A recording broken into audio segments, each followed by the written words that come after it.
Hello all, எல்லோரும் நல்லா இருக்கீங்களா? நாங்கள் சென்னையிலேருந்து ஹொசூர் ஷிஃப்ட் ஆகிறோங்க.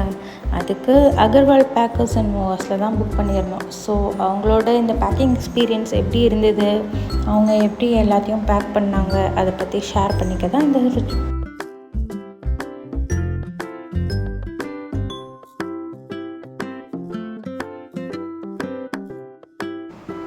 பார்த்தீங்களா. ஆல்ரெடி சோஃபா பேக்ட், அப்புறம் அதோட சைட் 2 சேர்ஸு, அதுக்கப்புறம் நிறையா ஹாலில் இருந்த டாய்ஸு எல்லாமே பேக் பண்ணிட்டாங்க. இது என்னென்னு பார்க்குறீங்களா? எங்களோட காட் தாங்க. அது எப்படி பேக் பண்ணுறாங்கன்னு பாருங்களேன். இது நாங்கள் மறுபடியும் யூஸ் பண்ணிக்க திங்ஸ் வெளியில் எடுத்து பேக் பண்ணியிருக்கோம். மிஸ் ஆச்சுன்னு வைங்க, எது இருக்கோ எல்லாத்தையும் எடுத்து பேக் பண்ணிடுவாங்க. இப்போ போகிறது தாங்க அவங்க பேக் பண்ணி வச்சுருந்த காட்டை சூப்பராக பேக் பண்ணிட்டாங்கல்ல. அடுத்த போர்ஷன் பேக் பண்ணுறதை நான் உங்களுக்கு ஃபுல்லாக காட்டுறேன். இதில் ஷோகேஸில் இருக்க டாய்ஸ் எல்லாம் ஒன்றா எடுத்து பேக் பண்ணுறாங்க. எல்லாமே நீட்டாக பேக் பண்ணி கொடுத்துருந்தாங்க. ரொம்ப சாட்டிஸ்ஃபைட். பாருங்கள் அந்த காட் எப்படி பண்ணுறாங்கன்னு சொல்கிறேன்.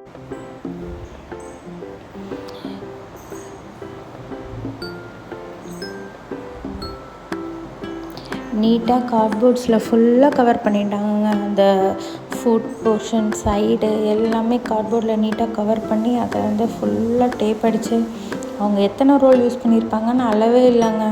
சும்மா சுற்றிட்டே தான் இருந்தாங்க. இன்னும் இருக்குது பாருங்கள். மீன்வைல் இது குட்டியோட புக்ஸ் எல்லாம் தனியாக எடுத்து வைக்க சொல்லி வச்சுருந்தோம். ஸோ அது தனியாக, ஏன்னா அங்கே போய் தேடிட்டு இருக்க முடியாதுல்ல, எதில் இருக்குன்ட்டு கன்ஃபியூஸ் ஆகிருங்க அத்தனை டப்பாவில். அதனால் இந்த தடவை கிளவராக எல்லாத்தையும் ஃபஸ்ட்டு பிளான் பண்ணி செக்ரிகேட் பண்ணி வச்சிட்டோம். இப்போ கார்ட்போர்ட் முடிச்சாச்சு. அடுத்தது பாலித்தீன் ஃபிலிமில் சுற்ற வேண்டியது தான். பார்க்க எங்களுக்கு தலை சுற்றிருச்சு, ஆனால் அவங்க சலிக்கவே இல்லைங்க. சும்மா சரி ஃபாஸ்ட்டு வந்தாங்க. கடன்னு வேலை சூப்பராக போயிட்டு இருந்தது.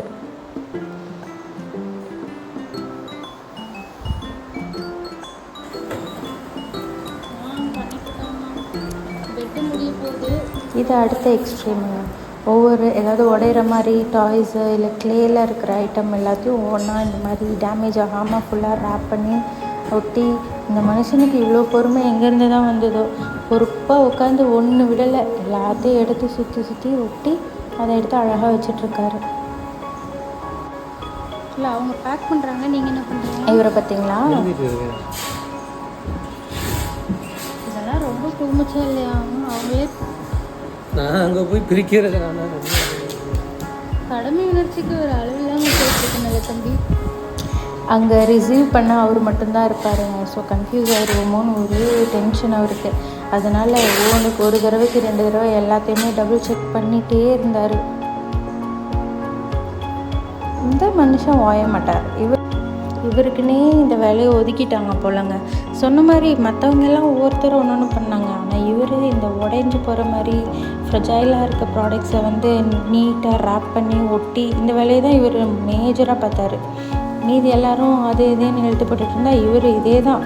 கிச்சனில் ஹாலில் எதெல்லாம் உடையுதோ இவர்கிட்ட கொண்டாந்து வச்சுட்டாங்க. இவர் ஒன்றா சுத்தவும் ஒட்டவும் பேக் பண்ணவும்.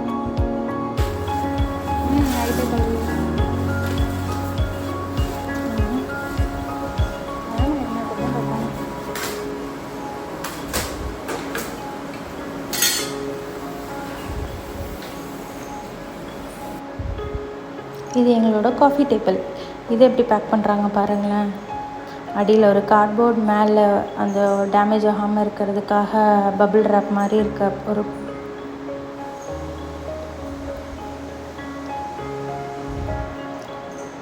போட்டு ஒட்டுங்க.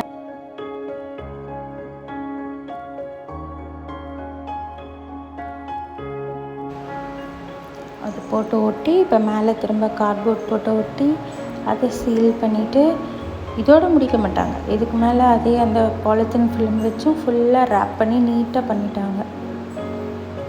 முடிச்சோடனே இது காஃபி டேபிள்னு எங்களாலே நம்ப முடியலங்க. இது தண்ணி பார்த்திங்களா, ஆரோலாம் கழட்டிடுவாங்கல்ல, என்ன பண்ணுறது? ஸோ ஸ்மார்ட்டாக முன்னாடியே எல்லாத்தையும் ஃபில் பண்ணி வச்சுட்டாங்க.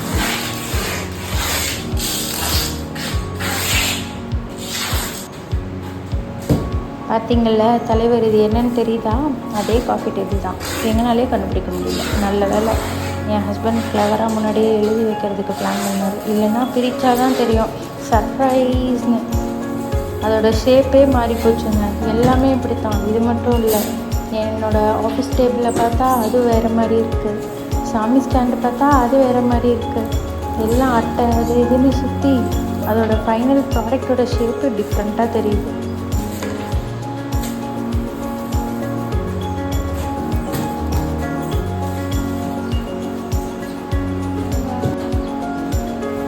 இது அதை விட ஹைலைட்டுங்க. என்னடா அது, இந்த கட்டலுக்கு இவ்வளோ மரியாதையான்னு இருந்ததுங்க. இதுக்கு ஒரு அட்டையை போட்டு பேக் பண்ணுறாங்களேன்னு. ஆனால் அப்படி பண்ணல. இது மறுபடியும் எடுத்துகிட்டு சும்மா ஃபுல்லாக பாலித்தீன் ஃபிலிம் மட்டும் போட்டு கவர் பண்ணுவாங்க. Next dress.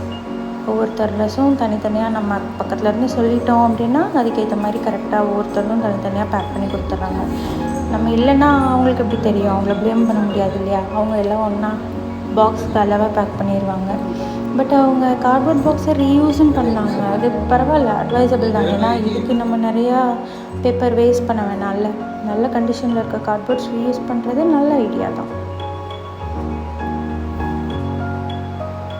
ஹஸ்பண்ட் ட்ரெஸ் எல்லாம் முடித்தாங்க. அடுத்தது என்னது, இது 2வது பாக்ஸுன்னு நினைக்கிறேன். பாருங்கள், ஒன்றொன்னா அழகாக மடிப்பு மறாமல் எடுத்து வைக்கிறாங்க. ஏன்னா அங்கே போய் அடுக்கணும்ல. ஆமாங்க, இவங்க அடுக்கி வைக்கவும் ஹெல்ப் பண்ணுவாங்க. பட் நாங்கள் இது வரைக்கும் கொடுத்ததில்ல. ஒரு தடவை தான் யூஸ் பண்ணோம், பட் நாங்களே வச்சுக்கிட்டோம். இந்த தடவை பார்ப்போம் அவங்க எப்படி டைம் அமையுதுங்கிறத பொறுத்து அவங்களே அடுக்க சொல்லலான்னு யோசிச்சுட்ருக்கோம். ஏன்னா முடியலங்க, வீடு ஆர்கனைஸ் பண்ணுறது ரொம்ப கஷ்டமான வேலையாக இருக்குது.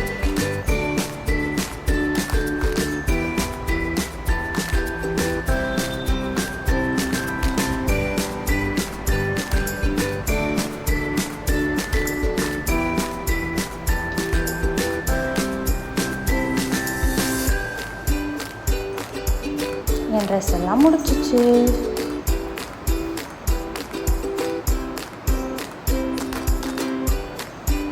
இது கிச்சனில் லெஃப்ட் ஓவர் வெஜிடபிள்ஸ், தேங்காய், சேனக்கிழங்கு, கொஞ்சம் வெங்காயம், அதை தனியாக பேக் பண்ணிட்டாங்க. எல்லாமே ஒவ்வொரு ரூம்லேயும் அதுக்கான திங்ஸ் எல்லாம் பேக் பண்ணி ஓரமாக வச்சுட்டு, பார்த்தீங்களா இந்த மனுஷனை. அடுத்தது கிச்சனில் இருக்க க்ளே செராமிக் வந்துட்டார். ஒரு பெரிய தம்ஸ் அப் பையா உங்களுக்கு.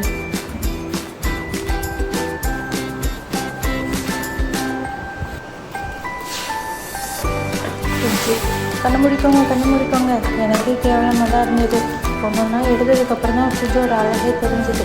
உடனே எடுத்துட்டேனே, எல்லாத்தையும் க்ளீன் பண்ணிடுறேன், கொஞ்சம் வெயிட் பண்ணுங்க ப்ரோ அப்படின்னு சொல்லிட்டு எல்லாத்தையும் கழுவி தொடச்சி நீட் பண்ணிவிட்டு அதுக்கப்புறமா அவங்கள பேக் பண்ணிவிட்டேன்.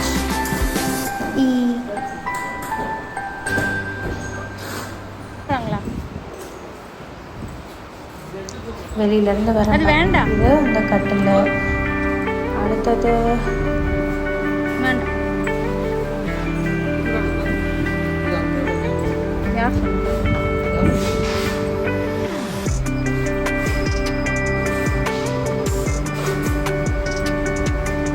பார்த்தீங்களா, எதுன்னு எப்படிங்க தெரியும். எல்லாமே ஒரே மாதிரி பிள்ளையார் பிடிச்ச மாதிரி பண்ணி வச்சுருக்காங்க. எழுதி மேலே ஒட்டலை, கதை கந்தல்.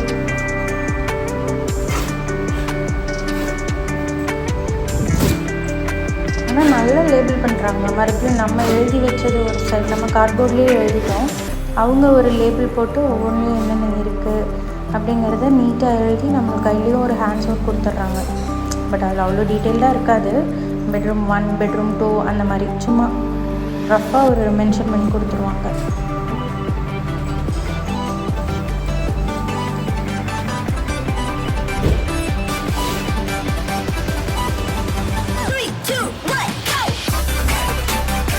வண்டி வந்தாச்சு. எல்லாம் பேக்கிங் முடிக்கும்போதே வண்டி வந்துடுச்சுங்க. மழையும் வந்துருக்கு. எங்களுக்கு என்னமோ ட்ராவல் ராசிங்க. எங்கேயாச்சும் ஒரு பக்கம் ஷிஃப்ட் ஆகிறோம், இல்லை ஏதாவது எடுத்துகிட்டு முக்கியமாக கிளம்புறோன்னா மழை வந்துடும். எப்படின்னு தான் தெரியல. வண்டி பார்த்தீங்களா, 2 வீலர் எப்படி பேக் பண்ணியிருக்காங்கன்னு. நம்பரிங் பாருங்கள், ஒவ்வொன்றுக்கும் இதே மாதிரி நம்பர் போட்டு வண்டியில் வாங்கினா ஏற்றி நீட்டாக செட்டில் பண்ணிடுவாங்க.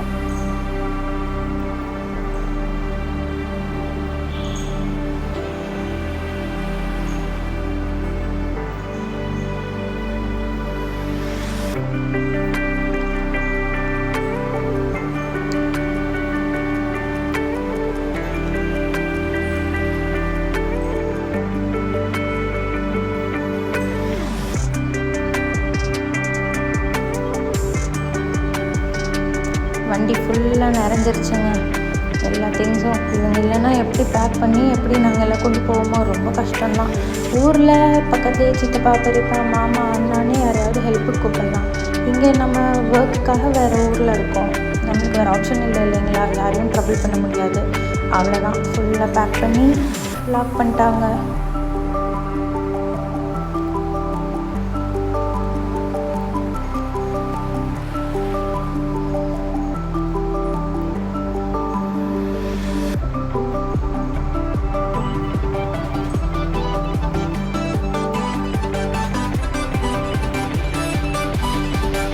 லாக் பண்ணிவிட்டு நம்மளோட வீட்டிலேருந்து ஒரு பர்சனலாக ஒரு லாக் வைப்பாங்க, அதை வச்சு லாக் பண்ணிட்டு தான் இருக்காங்க.